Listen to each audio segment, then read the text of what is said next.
And welcome everyone to another Smart Money Circle show. I'm Adam Sarhan. With me today is Roman Safiyulin, who's the Chief Corporate Development Officer at GDEV. Ticker symbol is GDEV, trades on the NASDAQ, and it's a gaming company. So Roman, thank you so much for taking the time to speak with me today. I'm very interested in your story, your company, and everything that you want to share with us today. Yeah, hello, Adam, and thank you for having us today at your show. My pleasure. So Roman, I always like to begin. Can you please tell us about your story and how you got to where you are today, please? Yeah, sure. So I studied for the international economics in the university, and I get my master's degree in international economics. And basically, my first, the full-time job was in the financial controlling department of the retail company. And this was a job where I have very insightfully and deeply understood all the processes of how the goods move between the supplier and the distribution center and the shelf. So that was a very great experience, but I always wanted to see like a broader picture of how companies define strategy, what takes them to open this format and not another format, how this everything works, how the macro effects, how the competition affects, and so on and so forth. And happily enough, at the same time, the company I was working for was going through the process of the IPO, and they needed somebody to support their investor relation team. So I joined it, and it was also a fantastic experience to see not only from inside but also from the outside, and how the investor community looks on, again, the macro competition and the company itself. So yeah, I spent quite a long time in investor relation and working in different companies in different industries like retail, internet. So right now I'm in gaming. But at some point of time, I also wanted not only to be like a communication bridge between the company and the investment community, like telling about the company and taking the feedback from investors back into the company, but also to affect the strategy and also to help the company to achieve the strategy and achieve some strategic goals. So when I moved here to GDEV, so I joined as a Chief Corporate Development Officer, so also responsible for not only for communication with investors, but also building a broader strategy and helping the company and its subsidiaries to accomplish that. I love that. So please tell us a little about your business, GDEV, and general overview and what you'd like to share. Yeah, so as you told, we work in the gaming business, and GDEV is like a holding company for many gaming studios. So we are focused on owning and developing and also publishing the IPs in different genres on different platforms. So we have ourselves, so we have not built like a financial institution. So we evolved from Nexters, which is a game developer famous for its franchise Hero Wars. So you perhaps have not played it, but you have definitely seen the advertisement of Hero Wars somewhere on Facebook or Instagram or YouTube, whatever. So because we are very active in marketing. So yeah, we have right now 4 studios, each have games for various social demographic layers and in various genres in different stage of development. So some games are 10 or even 11 years old. Some are just now developing, and we are getting ready to show them to the world. And yeah, so I think important to know that we are doing the free-to-play model. So the service games, which are constantly in development and constantly supplying the content for their players and for the audience. And basically, these games are, as I told, free to play. So you can play them for free for many years, but we have some perks and some places where you can pay and get a little bit more fun or proceed a little bit faster. And that is basically the way we got money. So we got our revenue. So 95% of our revenues is basically from in-app purchases. So people paying a little bit inside the game to have more fun. And we also have a smaller chunk of advertisement revenue, just showing advertisements to our players inside the game. So we are present on the most, let's say, attainable and widespread platforms such as mobile and PC. And we are active in the key gaming parts of the world. So US is our largest market, like around 34% of all our revenue is coming from the US. But we are also very strong in Europe, in Asia, like countries like Japan, Korea, Taiwan, Germany, UK. So all those very gaming native countries. So yeah, and in total for like more than 10 years of our overall history, so the games which we own and develop, they have been downloaded by players by more than 550 million times. Wow, that's great. Yeah, crazy amount. And we've got a cumulative revenue of $2.4 billion out of all those games. So for all the years, not for 1 year, but for all years, which basically shows the size of the business. So yeah, and in terms of corporate structure, so we are based in Cyprus. It is a small country in the eastern part of Mediterranean Sea. And we have people working from like all over the world, but mostly from Cyprus, Armenia, Kazakhstan, and so on. So we have around 1,000 employees in total across all Nice. studios and content company. Yeah. I love that. So Hero Wars is one of your big franchises. I saw online you have over 107 million in revenue, bookings of 109 million, and there's you're all over the world, so there's tremendous growth. People love to play games and you monetize it. I like the freemium model, what you offer. You mentioned some of your competitive advantages. Anything else that you didn't share that you'd like to share with respect to the company before we move forward? Uh, yeah, so I think in terms of competition, when usually people talk about like competition, they try to tell like what other game developers are you competing with, attention. But the thing is, we compete not for like not only for people who play games. We compete for one big resource, but very limited resource is people attention. So people have only 24 hours a day. Some of them Right. say on sleep, on eat, on work.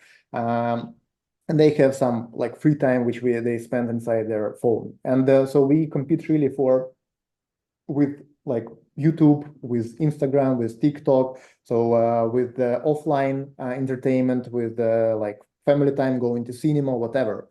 So basically any place where people can spend their time and their attention is basically our competition. And we believe we are like quite strong in that because we managed to create products which can attract and entertain people for years. So in our games, people really live for many, many years. So for example, Hero Wars, which you have mentioned, it is a game which was launched in 2016 in social networks, and we still have people who play from that 2016. I love So that. yeah, but it's Yeah. because we supply them a lot of content. Like every day, almost every day, there's some kind of event happening or something interesting inside the game, so which pushes people to enter the game, to check what is happening, to like entertain themselves. So, and we believe that is one of our key competitive advantages, so that we can create those like powerhouses where people really enjoy spending time. But another thing where I believe we are quite strong is marketing, because it's not enough just to make a game and upload it to the store or Right. on a website or Right. whatever. So nobody will come. So you Right. really need to you really need to spend a lot of effort, creativity, and also money in order to get people like inside the game. So Yes. on average, like we show the advertisement of our games 55 billion time per year. Like in Wow. 2023, we have shown 55 billion advertisements in like all over the world in all platforms, like globally. So, and really it is a very challenging task to bring the right people inside your game. So who will enjoy your game and who will stand there for a long time. Yeah, and I think another competitive advantage, which is really important, that we have been profitable since day one of our existence. So the company have never raised any debt, any like equity to finance its operation. So which makes us really sustainable in different eras of the gaming market. So there were super green times when everything grew, like the COVID times when people were stuck home playing lots of games, and also some more, let's say, challenging times where people are like not playing as much and not spending as much in their games. Right. So I know that some of your other stats too, you have 465 million in revenue. I believe your point about marketing, I think, Roman, is absolutely brilliant that you need to spend that money because otherwise it's not enough to build it and they will come. That's not how it works. And you Yeah. mentioned your retention rate is really high. You have Pixel Gun 3D, Island Hoppers, Hero Wars, and I noticed that you have a large number of users. You have 13 million monthly active users, 400 million installs, and then 2.3 billion all-time bookings. So those are some really impressive stats. Yeah. So on average, like we have between, let's say, 8 and 14 million of monthly users, depending on the months. So in summertime, for example, this is lower because people tend to spend more time outdoors or on vacations. Right. Like January, for example, it's record high. Yeah, but yes, it's a huge audience and like huge numbers. So, and basically, gaming is a business about data. So, like we pay a lot of attention to data, like because it helps us to make the right game, to make the right event. Uh, as an example, we in our big games we make like we always need to supply something new mechanics, new characters, new ways of plays, and etc. etc. And not all of them are successful, yes, but you need to try anyway. And we try, for example, some small experiment. We see the metrics, like people enjoyed it. The engagement is going up. People are spending time. They are spending money. We've got a positive like community response. Like people are happy. So okay, we need to make more of that. So we need to make it more like massive, like every month perhaps, and so on, and vice versa. So unless you have invested lots of money in the development of something, you can already know that it will be successful or not. So really data is the king in the market, and it helps us to take lots of decisions, like to invest in new game or not to invest, to invest in marketing in some channel in some particular time or not to invest. So we know really in advance about how people will spend their money, spend their time inside the game, like based on the tests which we run. Got it. So next question for you. I know that's about the company. Let's talk about risk. How do you handle, because you bring up a really good point. How do you handle risk and what are some mistakes you see people make with respect to risk management? Yeah, it's a great question. And like as a company which works with like consumers, we are obliged to always try something new. So, and entertainment always faces the changes of consumer preferences. And it's somebody call it a hit business, like the Right. gaming and like movies, whatever. But we rather say that we don't make hits. It's not like a luck, but we craft blockbusters because it's really a hard work just to catch that preference of people and get their applause in your site. So, and yeah, as I told, we are very data driven and it helps us to manage risk. So just as an example, when we launch a new game, for example, we spend really little money on the stage of just creating the game, the prototype. There's Hmm. some kind of mechanics. So for example, the team has an idea, okay, let's try to do this type of game. Right. And it's not a long time, like 3 to 6 months, for example, just to create this prototype. Hmm. And we can just spend a little bit on marketing, buy, for example, 20,000 users and track their behavior inside the game. Like Right. how many people stay on the second day? How many people stay on the seventh day? How long do they play? Where do they churn? Because of what? And for example, we see, okay, the metrics are just awful. So there is no future of this project. So we don't need Right. to spend money and time on it. So we just drop and like our total cost is like very small. And the team can start working on another product. But for example, if we see the metrics are good, so we spend a little more time and money on that. And as soon as this product is becoming bigger, we can add some monetization there. And then we do it again. We spend like a couple of thousands of dollars to like attract users. and we again see, okay, it became better, and we see the problems here and there. And so the process is very iterational. So there is no way you will like spend 5 years or 7 years creating a game, and you don't know the feedback, and you upload Hmm. it to the store, and people are just like, oh man, it I don't doesn't like work. it. Right. Yeah, I Yeah. don't like it. And you just Right. write off all your all investments. So when we try to do it very iterational. So and the same with marketing. So as we discussed, we spent like more than $200 million a year in marketing, which is quite a lot. And also it is very data driven because, for example, for Hero Wars, our like mature game, the big game. So when we invest in marketing based on the consumer behavior in the first 7 days, we can already forecast their like lifetime of spending. So Oh, we can wow. understand, yes, That's that, great. okay, this cohort will spend in year one this amount, in year two that amount, in year three that amount. So when we take, okay, the user economics is good, we can invest more there, and vice versa. So if the user economics is not very good, we just like lower the investments and try to fix something in marketing or in product. So it's really like this approach, it helps us to be very cautious and not to burn cash somewhere it will not return.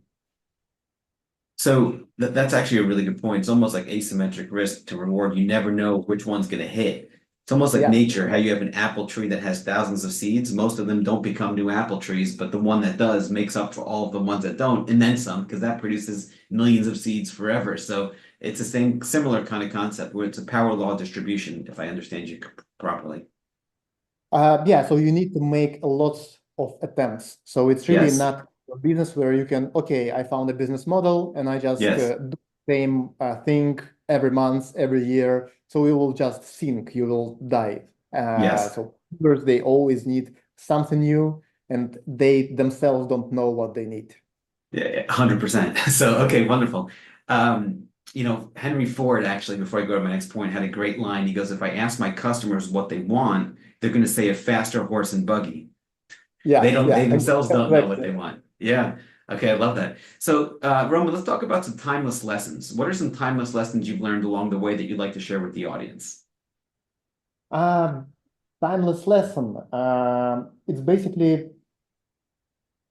good question. Good question. Yeah. So I think that the lesson which I learned, so when I started my career, I thought that, okay, I'm a small guy, I'm an analyst. So, and somewhere there on top, there are people who know what to do. They understand everything. They know like where to lead the company, and the clarity is very high.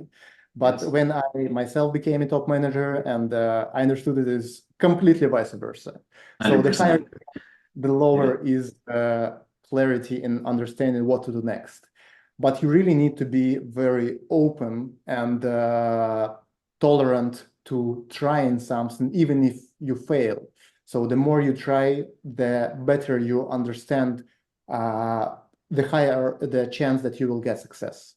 So I think this is a timeless lesson. So, and if you even see somebody doing something like stupid, maybe it's not that stupid. Maybe they're just trying something new and they will succeed, because lots of Yes. things which seems to be stupid, they appear to be a massive success. So like always try to do something new. So never stop doing something new.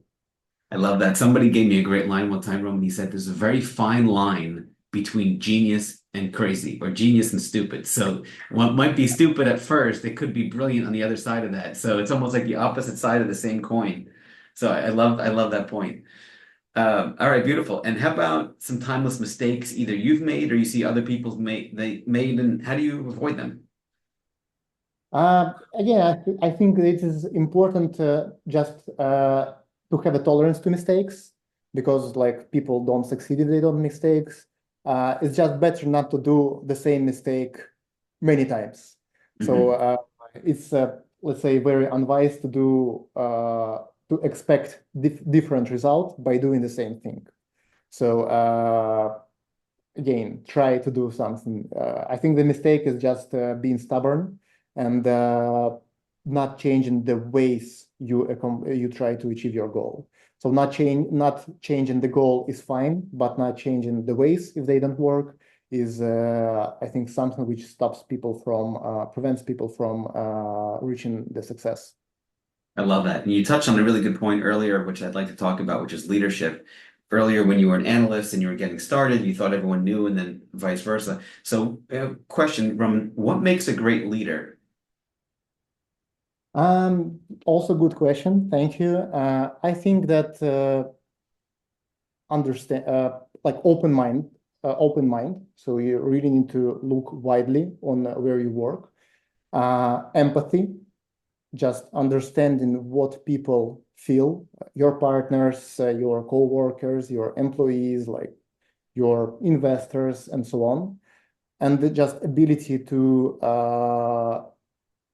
find some points of interest where people can meet and try to find the way to proceed there. So somebody told a phrase that for happiness, people need a great goal and the company to walk together to it. And I think that if in company, in enterprise, you have a strategy which really excites most of the people and people believe in it, and you have the right people to work with you, so you will succeed. Got it. And then how about adversity? How do you handle adversity, and what are some obstacles you had to overcome along the way? Uh, yeah, can you like rephrase what do you mean by Sure. that? So adversity, when you have an obstacle, if something comes up that's a problem or something that stops you from getting ahead, how do you handle that when things go wrong? Uh, I think, like from my experience, it's very rare when people go when things go just as you have planned, Right. and a very big mistake when you just plan everything for many years in front of you, and you get stressed Right. when something goes wrong. And also another lesson I learned is you can prepare to a lot of bad stuff, and think about them and prepare to them, and but usually it happens something which you could not expect. So it's really the philosophy of expect the unexpected. So Right. whatever happens, you just need to have this sustainability as a core of your company, of your mentality, in order Mhm. to be able to survive any type of crisis you meet as a company. So we at GDEV have faced lots of crises. So, for example, we had a lot of personnel being in Russia, located in Russia, like more than one half. And Mhm. of course, like in 2022, we had to just rebuild the business and continue running it in the way it runs, so that consumers, our clients, the gamers, they see no differences, and they don't mention anything. And nobody could predict that, but we as a team were like, just okay, it is what it is. So we need to face it, and we need to save the company. We need to continue doing what we are doing. So let's talk about the best piece of advice you'd like to give your 20-year-old self or share with the audience, please. I will repeat myself, but it's really be open-minded. Ask questions. If you don't understand something, find somebody who can help you. So do not be shy. Like nobody will think you are as stupid if you don't know somebody. Nobody knows everything. Right. So, but as more questions you ask, and as more curious you are, the more chances you will find something interesting and succeed in it. I love it. Well, Roman, thank you so much for taking the time to speak today. People can learn more by going to the website, which is gdev.inc, and the ticker symbol is GDEV. Yes, that is right. And thank you, Adam, for showing our company and me to your audience. It Oh, was a my pleasure pleasure. to speak with you. Hopefully we'll have you on again soon, Roman. This has been fantastic. Yeah, thank I'd like to you. see your growth going forward. We will keep you posted. All We have right. many Talk to you soon. exciting news in front of Thank you, us. Roman. Thank you.